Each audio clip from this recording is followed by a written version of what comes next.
Hi, this is Bob Sorrentino from Italian Roots and Genealogy, and I'm here today with Margherita De Crescenzo, and we're going to talk a little bit about, her background and also the unique way that she teaches Italian. So, welcome, Mag. Thanks for being here. Grazie, piacere di essere qui con voi. It's a pleasure to be here with you and all the friends. Grazie. So while we were talking before, you said you don't speak very good English. You speak great English. You do fine. Thank you. I say always to my students, you are learning Italian. I'm still learning English. So it's a little bit of change. We change languages, exchange. Yeah, and that's good. And I'm still learning English after 70 years. So there you go. So I wanted to start with a little bit about, where are your roots in Italy? Where's your family from? My family is from Puglia. It's the hill of Italy. So in the south, my parents were immigrants in Germany. When they were very young, after they married, they had two choices: Germany or America. America looked like a very far place to go. So my parents chose Germany, closer to Italy, to come back. And so I was born in Germany because my parents went in Germany to work. But we did always back and forth. This is why I speak very good German and my first language, Italian. The first word that I hear was a German word because in the hospital. But my parents are Italian, so I have two mother languages, Italian and German. Oh, that's good. And I teach both. Oh, that's great. That's great. Yeah. This family is from Torito, near Bari. Torito, sì, Torito or Turito. Turito, it's close to Bari. I'm from the opposite side of Bari. I'm from the opposite side, between Bari and Taranto, but not so far. And that's interesting you mentioned Taranto because I have cousins there that I never knew until just a little while ago. And one of my grandmother's brothers was an admiral in the Navy. And I guess there's a big Navy base down there. Sì. What we have in Taranto is something very, very important. Is a base where all the ships, I don't know if in Europe, but for sure in Italy, they go if they need assistance before go in the sea. So we have a big base, naval base in Taranto, and the famous Iron Bridge in Taranto. Yeah. See, I didn't. So it would be similar to our big base on the East Coast is in Virginia. So it's be similar to that, yeah. Yeah, in Italy, when they speak about Taranto, they immediately remember this fact about this big base, Italian naval base that we have there. And even now with this Ukraine war, we had many ships from England coming in our port before they went in the sea to be assisted in our port. It was a little bit impressive to say. I bet, I bet. Very big.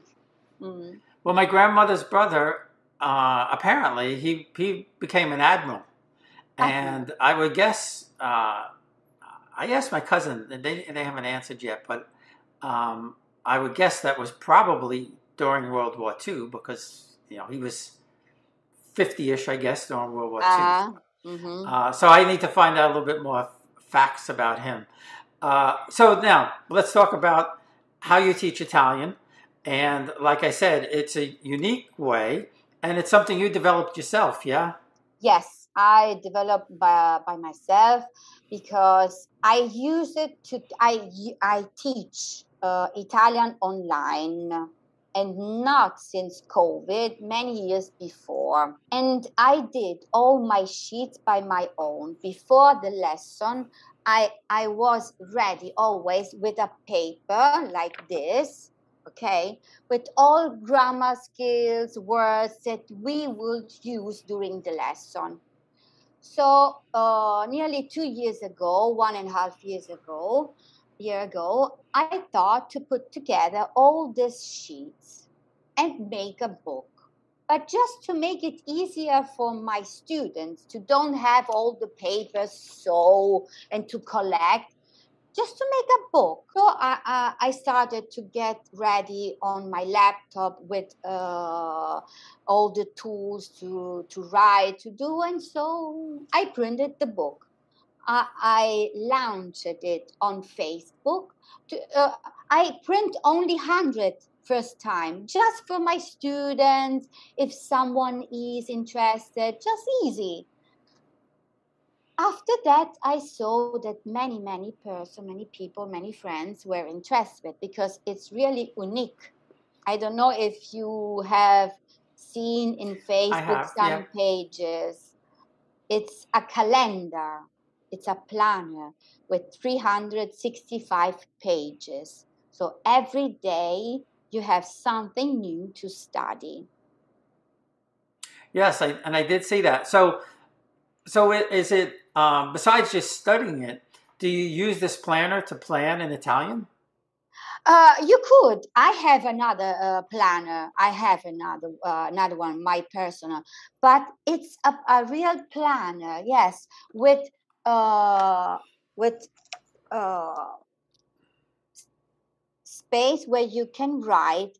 For example, at 11, I have to do this. At 10, I have the doctor. There is a real list of things that you have to remind to do during the day. It's useful 2 times to learn Italian and to get ready with your day on that page.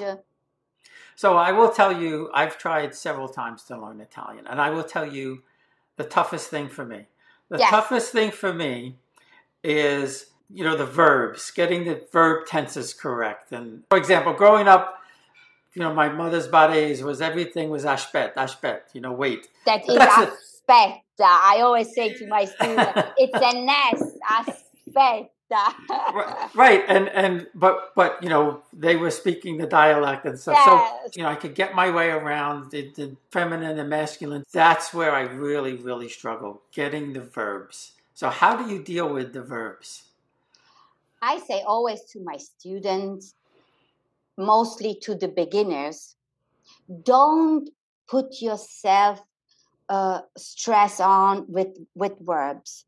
We Italian, we understand pretty good when you speak, okay? When you start to learn a language, what I think is most important to be a sponge with words.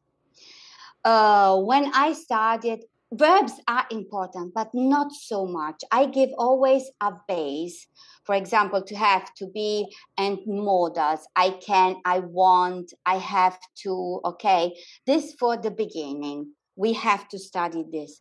After that, let your brain and your knowledge work slowly.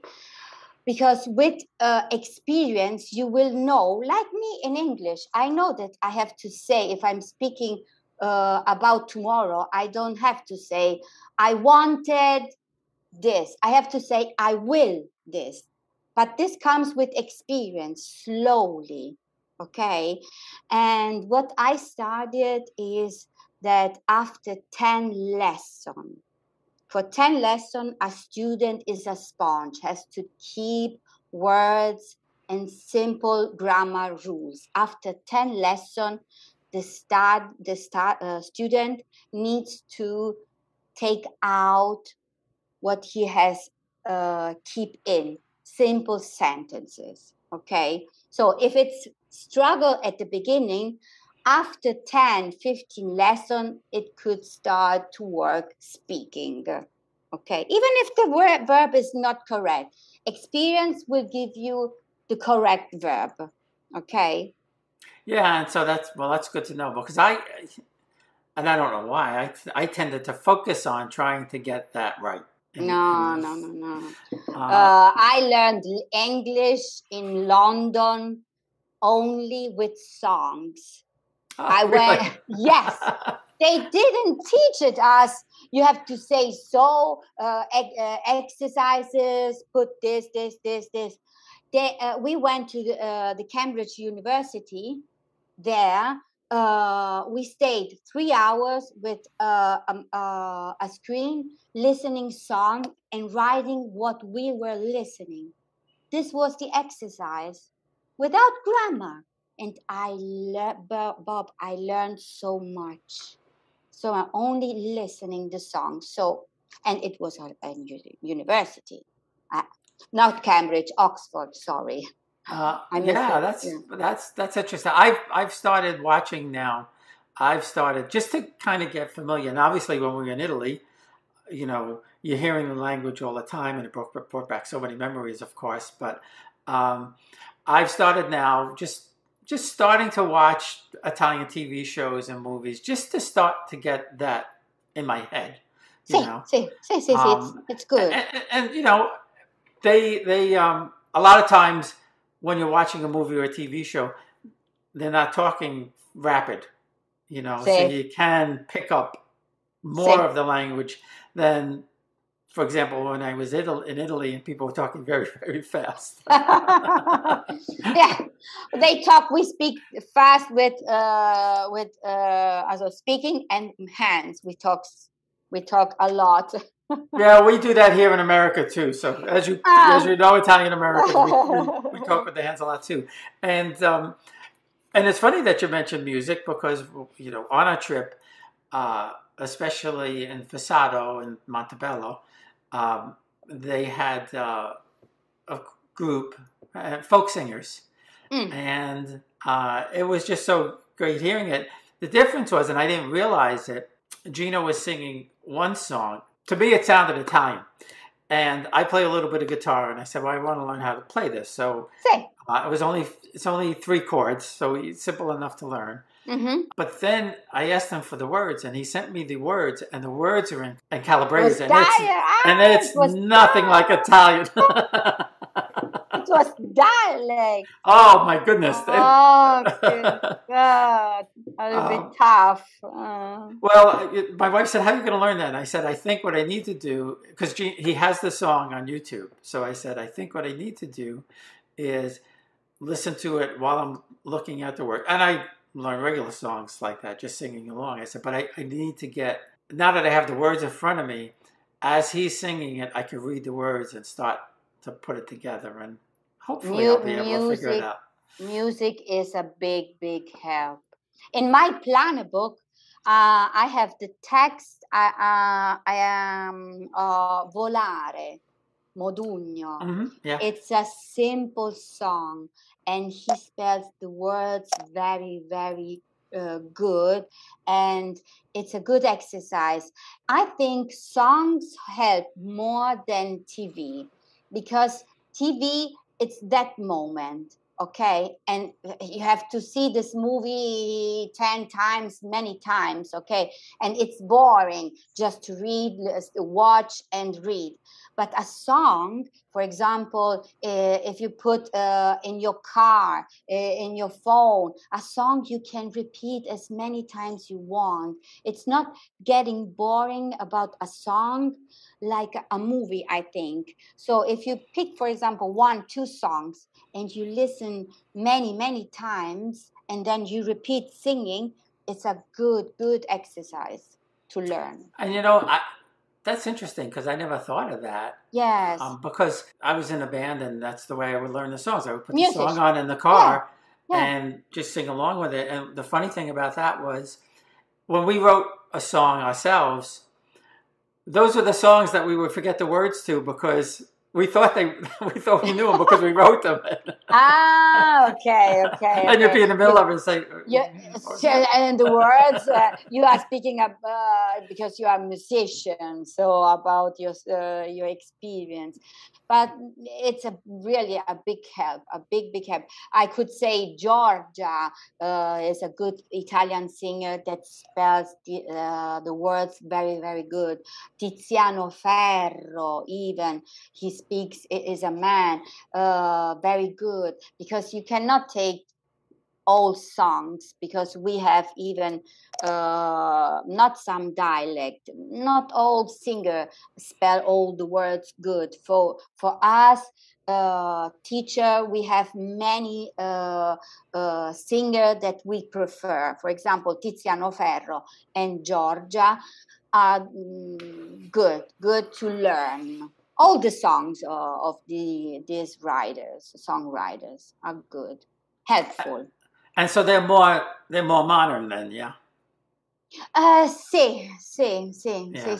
And another thing, they don't sing fast.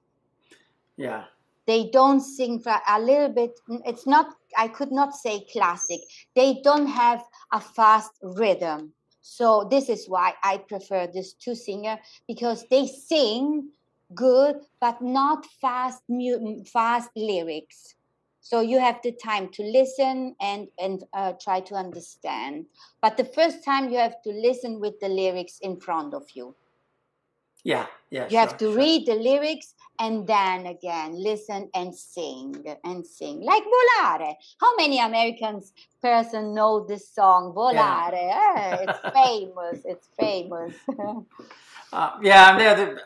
Every Italian American from my generation knows all those old standard songs because our aunts would be singing them all the time, you know. So now you also mentioned that you do online. Now, do you do online classes with students, and how does that work? Yes. I teach on Skype because on Skype I can write a lot. I prefer Skype. But on Zoom too, we connect, we do 1 hour, I share my paper. We people that connect with me have already the book, so we study on the book, exercises. It's like to be in real, in person. I live in Italy, so all my American friends, they have to be online. Only when I'm here, I have my students now here in person. But when I'm in Italy, we do online. Right. And where do you live now in Italy? I live in Taranto. Oh, you live in Taranto? Oh, okay. No, now I'm in New York. Yeah. No, right, but but you're from there. But you live there. Yes, no, I live in Taranto. I'm based there. I'm Italian citizen, but now until 16 September, I'm in New York. I have this big course, 10 or 20 lesson course here in Italy, in New York in person. I came here for this course, and I have many students, and it's nice. It's nice to teach in person to my friends. I'm sure. Well, when you're back home, if you come across a Pirmalo, that's my cousin. Okay. That's my cousin. So we're hoping next trip next year we're going to visit there because I want to go up to Torito. Nearby.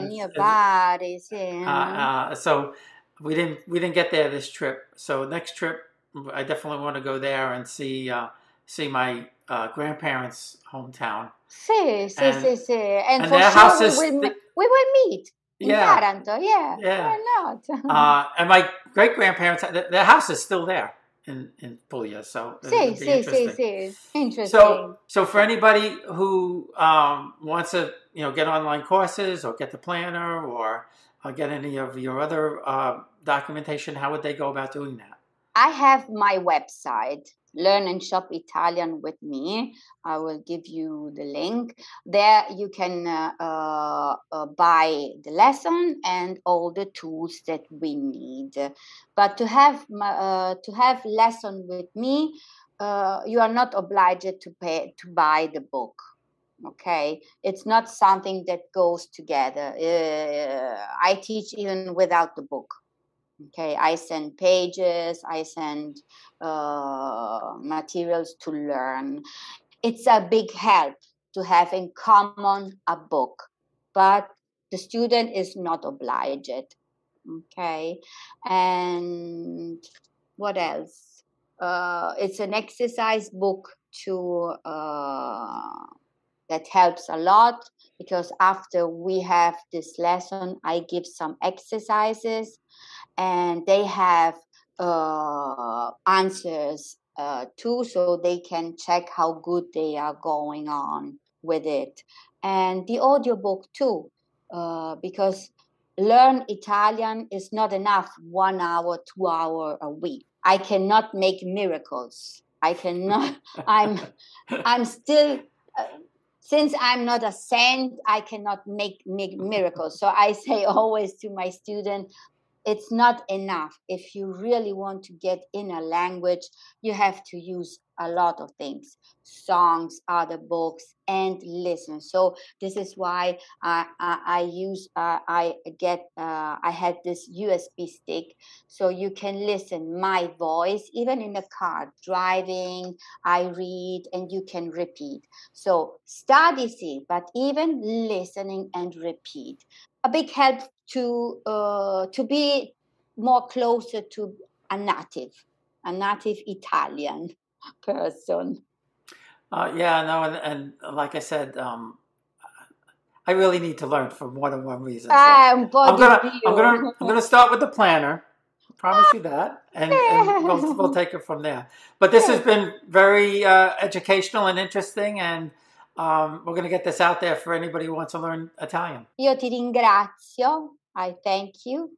Ti ringrazio per questa possibilità that you gave me, this opportunity to share what I love to do. I bring always, I don't know if I have some pages, some groups in Facebook. I share my language knowledge, but I say always Italy. My second lesson is, this is funny, after the lesson that we have, the language lesson, I explain to my students 20 things that you don't know about Italy. 20 things. My second lesson, not the first. The second lesson, I tell my student 20 things that you don't know. For example, the simplest thing, that we don't eat salad at the beginning of our meal. This is a not so big deal, but many say, really, you don't eat salad? No, we eat salad with meat or fish and other things, things that people cannot expect to know about Italian people. And so I teach language and I teach culture. We'll be right back. Experience Italy like never before, traveling with a scheduled group or create your own bespoke tour with friends with PhilItaly.com. Pack your bags and follow Phil. That's www.philitaly.co.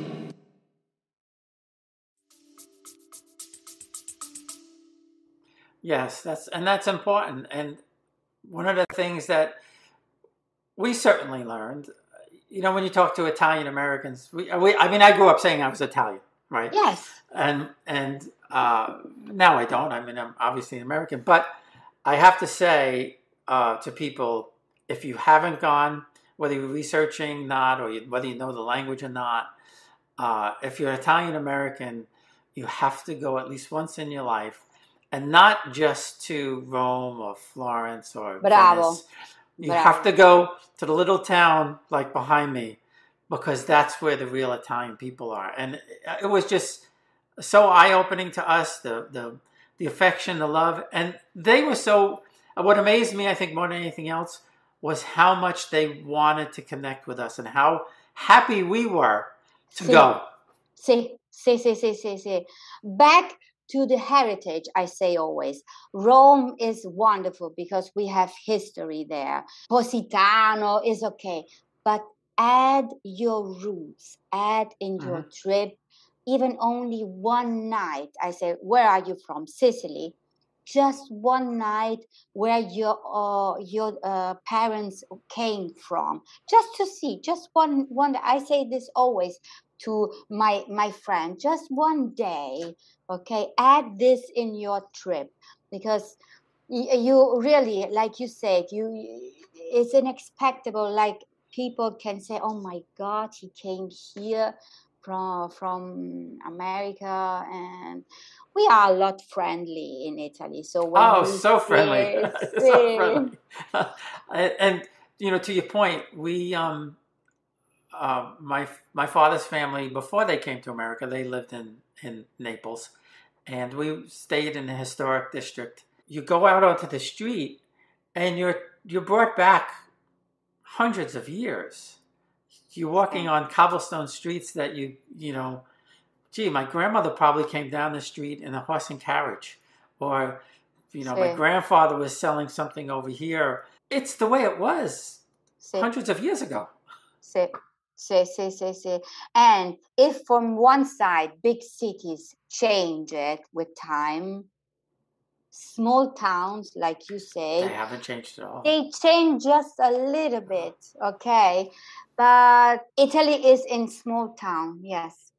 Yeah, and again, for people listening, and back to that whole cultural thing, when we were in Fassato, they put out a lunch, and everything was made there. The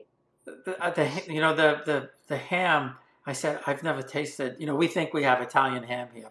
No. I'm eating Italian here. I'm eating Italian in New York. That's not.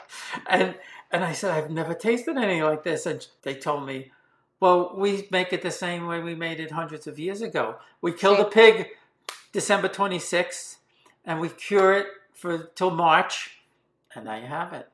And the cheese was made there, and the wine was made there, and the bread was fresh, and the olives were cured there. And they gave us a big gallon of olive oil to take home. It was unbelievable.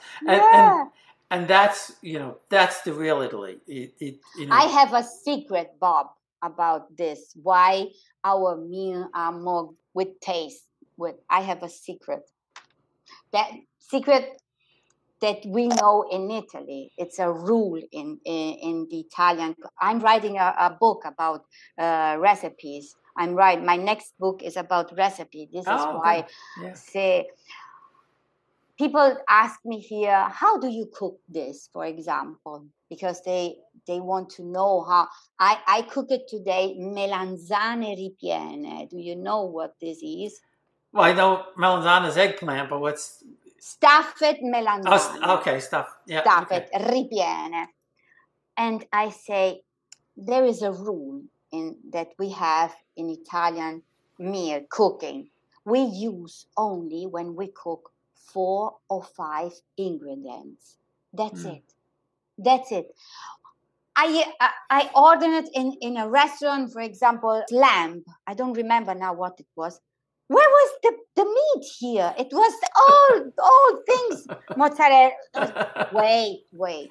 In Italy, we use 4 or 5 ingredients according to what it is. Parsley, salt, pepper, oil, and if there is, you have to add a tomato, salvia. But the base is 4 or 5 ingredients. This is why you taste chicken, because it's done very, very simple. Not so much stuff on that you ask yourself, hey, where is what I ordered here in this day? Where is? I have to take out all the stuff to see the meat. So it's very simple how we cook. Very simple.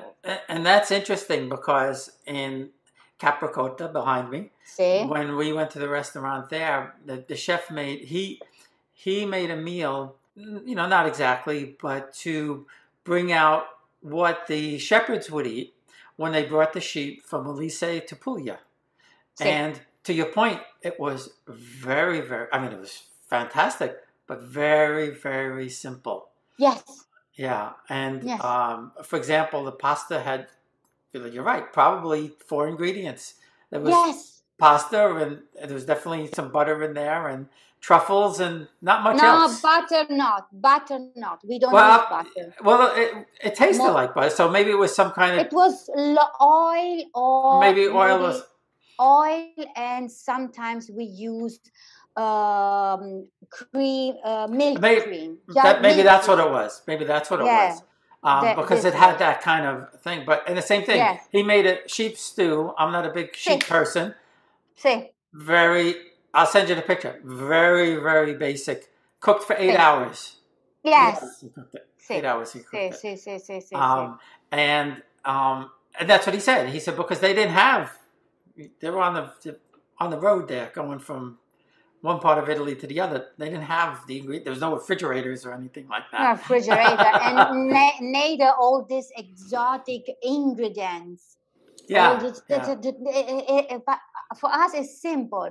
Alloro, the big green leaf. I don't know in English. Alloro. It's a big green dry leaf. Alloro, parsley, onion, garlic, pepper sometimes, and then comes the final ingredient. Could be tomato, cheese, or what else. But this is simple. Yeah, and again, that's what we found, and it was, like I said, the best. I think the best meal that I enjoyed the most was up on the mountaintop in Fassato, because it wasn't just the food, it was done for us, and the people there, they spent the whole day with us from 10 o'clock in the morning until 6 o'clock at night.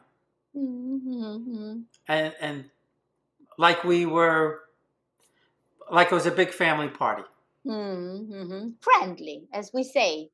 Friendly Italian people. Yes, and they didn't mind Americans encroaching upon their territory, so it was a lot of fun. Yes, it was nice. Well, this has been great, and the goal here is to get more people, especially me, to speak and understand Italian.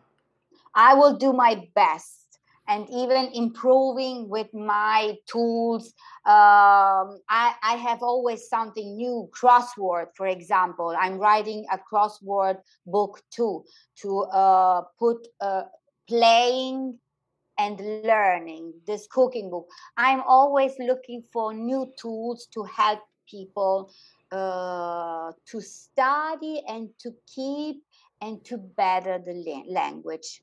Because I don't have only people that start to learn Italian. I have even people that want only conversation to keep vivid the language. Mm-hmm. Yeah. So I have for all people that want to speak Italian. Okay, great. And I'm going to look forward to the cookbook too. So. See, as soon as I finish, it will be every day a recipe. Every day, like the same like the PlannerBook, 365 page. Every day, it could be meat, fish, or pasta. Oh, great! Oh, that's great. A big work. All right. Well, thanks again. Appreciate it. Grazie Bob. A presto.